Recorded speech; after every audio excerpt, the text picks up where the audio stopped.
तो दोस्तों मैं सुषमा चौहान से स्मार्ट किचन पे एक बार फिर से आप लोगों का बहुत बहुत स्वागत करती हूँ। दोस्तों आज की वीडियो में मैं बहुत ही खूबसूरत सा परमानेंट फूल, एक ऐसा फूल कि जो एक बार आपके गार्डन में शामिल हो गया तो सालों साल आपके गार्डन में रहेगा।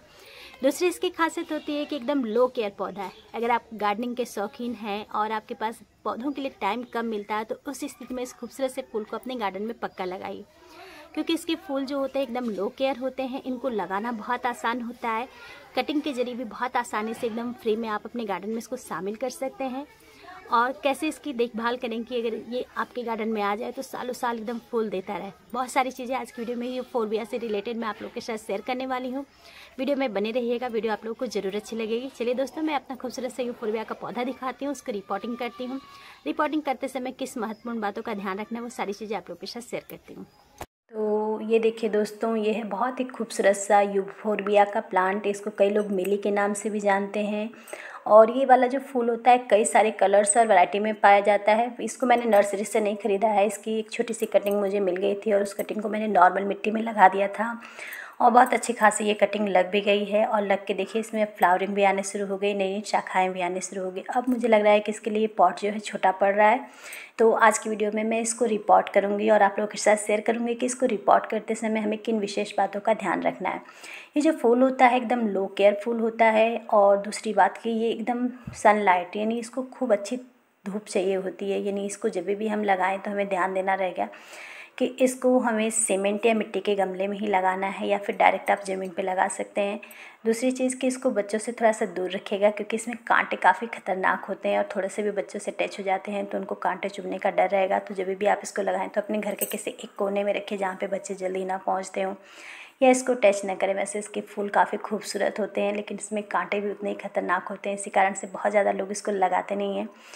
तो चलिए दोस्तों, हम लोग इसको रिपोर्ट करते हैं। मेरे पास देखिए ये पुराना एक सीमेंट का गमला है। मैं सीमेंट के गमले में ही आप लोगों को भी सजेस्ट करूँगी कि आप सीमेंट या मिट्टी के गमले में ही इसको लगाएं, क्योंकि इस फूल को धूप बहुत ज़्यादा चाहिए होती है। जितनी अधिक धूप मिलती है उतनी अच्छी इसमें फ्लावरिंग होती है, उतना अधिक इसके फूलों का जो रंग है वो खिल के आता है। और इस पौधे को पानी भी बहुत कम चाहिए होता है, इसलिए हम एक अच्छी वेल ड्रेन्ड सॉइल बनाएंगे। मिट्टी बनाने का सबका अलग अलग तरीका होता है। चलिए दोस्तों, मैं आप लोगों के साथ शेयर करती हूँ कि जब मैं अपने गमलों के लिए मिट्टी बनाती हूँ तो किन विशेष चीज़ों का ध्यान रखती हूँ।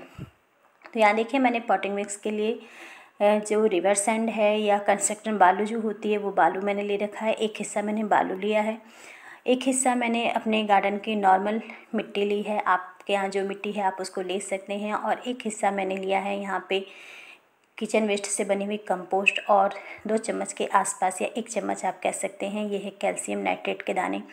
कैल्शियम का आप जो भी सोर्स यूज़ करते हैं उसको ले सकते हैं। यहाँ पे मैंने ये केमिकल वाला कैल्शियम के दाने ले रखे हैं, क्योंकि इससे हमारे पौधे की जो तने और जड़ें होती है काफ़ी अच्छा विकास होता है।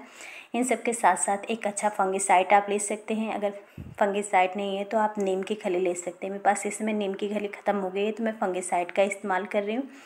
और ये लगभग 1 चम्मच के आसपास मैंने इसमें फंगिसाइड डाला है, क्योंकि ये मिट्टी में मिला रहेगा तो पौधे में किसी प्रकार का कोई फंगस नहीं लगेगा और हमारा पौधा काफ़ी अच्छा चलेगा। इसके बाद इन सब चीज़ों को हम बहुत अच्छी तरह से मिला देंगे। मिलाने के बाद हम अपने गमले की मिट्टी को गमला भर देंगे। इस तरीके से जब आप एक अच्छी मिट्टी बना के किसी पौधे को लगाएंगे तो बाद में आप केयर ना भी करें तो भी वो पौधा बहुत अच्छी खासी फ्लावरिंग करता है और पौधे की ग्रोथ बहुत अच्छी होती है।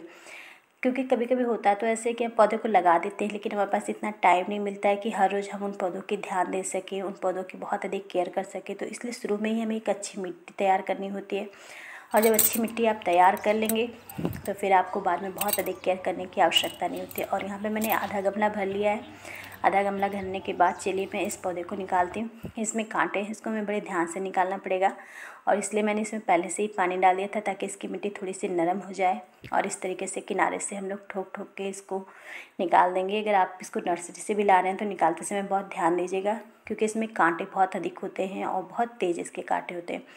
और देखिए आपको देख के यकीन नहीं होगा कि 3-4 महीने पहले इस पौधे की कटिंग लगाई गई है और इतनी अच्छी खासी इसमें रूट बन चुकी हैं और देखिए कितनी अधिक रूट बॉन्ड हो चुकी है। तो मैं बहुत ज़्यादा इसकी जड़ों को डिस्टर्ब नहीं करूँगी, क्योंकि ज़्यादा डिस्टर्ब करने से शायद ये पौधा ख़राब हो जाए और इसमें अभी फ्लावरिंग का सीज़न है तो मैं इसको ख़राब नहीं करना चाहती हूँ।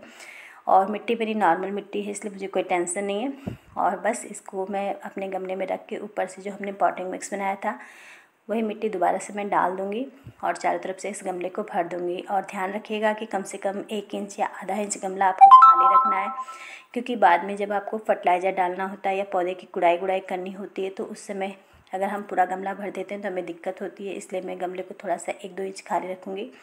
और ये देखिए थोड़ी सी मिट्टी कम पड़ गई है, तो मैं और थोड़ी सी मिट्टी लाती हूँ और इस गमले को अच्छी तरह से भर देती हूँ और फिर इसके बाद आप लोगों के साथ शेयर करती हूँ।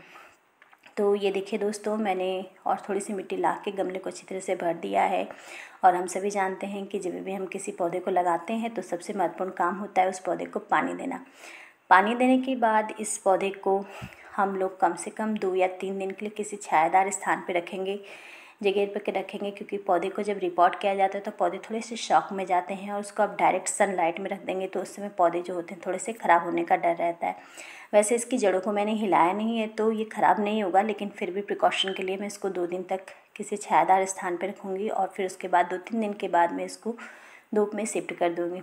इसकी खासियत होती है कि इस पौधे को जितनी ज़्यादा आप धूप में रखेंगे, और ख़ास करके सर्दियों की धूप ये पौधा बहुत अधिक पसंद करता है, और जितनी अधिक इसमें धूप मिलती है उतनी अधिक इसमें फ्लावरिंग होती है और बहुत अच्छी खासी फ्लावरिंग होती है। अभी तो देखिए ये छोटे छोटे पौधे हैं और इसमें फूल आने शुरू हुए हैं और इसको बड़ा गमला मिला है तो बहुत तेज़ी से ये ग्रोथ करेगा। और जो इसके अगल बगल की छोटी छोटी ब्रांचेस है, ये ब्रांचेस बहुत जल्दी विकसित होंगी और इसमें भी बहुत सारे अच्छी खासी फ्लावरिंग होगी। तो इस तरह से हम बहुत आसानी से यूफोरबिया को लगा सकते हैं। आपको जो पौधा पसंद हो, जो इसकी कलर पसंद है, वो कलर आप नर्सरी से ला सकते हैं, या फिर आप किसी के पास भी, अगर आपके दोस्तों के पास या पड़ोसियों के पास है, किसी के पास भी है तो उसकी छोटी सी कटिंग आप लेके लगा सकते हैं। इस पौधे की खासियत होती है कि इसकी कटिंग जो होती है बहुत आसानी से लग जाती है। दूसरी कि इसकी जो टहनियाँ आएगा इसको तोड़ के आप मिट्टी में भी फेंक देंगे तो आप देखेंगे कुछ दिनों के बाद वो मिट्टी में अपने आप ये पौधा लग जाएगा। तो इस तरह से हम देख सकते हैं कि ये पौधा कितनी आसानी से लग जाता है। मैंने लगा दिया, इसको रिपोर्ट कर दिया और देखिए रिपोर्ट करते समय इसके जो कुछ फूल हैं वो टूट गए हैं और देखिए इसके कांटे कितने भयंकर हैं। इसी कारण से इसे लोग थोड़ा सा कम लगाते हैं, लेकिन थोड़ी सी देखभाल के बाद बहुत अच्छा खूबसूरत इसमें फूल होते हैं। तो हम इसके कांटे को नेगलेक्ट कर सकते हैं।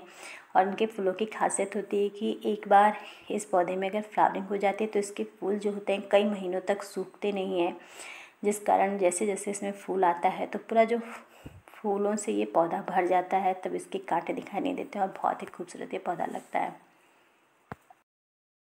तो दोस्तों आपने देखा कि कितनी आसानी से मैंने यूफोरबिया की कटिंग लगाई थी और कितनी आसानी से उसको रिपोर्ट कर दिया। रिपोर्ट करने के बाद मैं अपने पौधे को किसी ऐसी जगह पर रख दूंगी जहां इसको कम से कम 3-4 दिन थोड़ी सी छाया में रखूंगी, ताकि इसको तेज़ धूप ना मिले, क्योंकि जब भी हम किसी पौधे को रिपोर्ट करते हैं तो वो थोड़ा सा शॉक में जाता है। हालांकि मैंने इसकी जड़ों को डिस्टर्ब नहीं किया है तो शॉक में नहीं जाएगा, लेकिन फिर भी मैं ध्यान रखूंगी कि इसको 2 दिन छाया में रखूं और 2 दिन के बाद मैं किसी ऐसी जगह पर रख दूंगी जहां इसको पर्याप्त धूप मिल सके, क्योंकि यूफोरबिया एक ऐसा पौधा होता है जिसको अच्छी खासी धूप चाहिए होती है। अगर इसको धूप कम मिलती है तो पौधे में फ्लावरिंग नहीं होती है, और जितनी अच्छी खासी इसको धूप मिलेगी, खास करके सर्दियों की धूप इसके लिए बहुत खास होती है, जितनी धूप मिलेगी ये पौधा उतना ही अच्छा चलता है, उतना ही खूबसूरती से इसके फूलों का रंग निखर के आता है। और दूसरी बात कि एकदम फ्री में आपके गार्डन में बहुत आसानी से शामिल हो जाता है और आप देखेंगे बहुत तेज़ी से इस पौधे में ग्रोथ होगी। और जितनी चाहे आप उतनी कटिंग इसकी लगाते रहिए। वीडियो अच्छा लगा होगा तो वीडियो को लाइक करना, अपने गार्डन दोस्तों तक शेयर करना और चैनल को सब्सक्राइब करना बिल्कुल मत भूलिएगा। फिर मिलते हैं अगली वीडियो में खूबसूरत से पौधे के साथ, अच्छी सी जानकारी के साथ। वीडियो देखने के लिए आप लोग का दिल से धन्यवाद।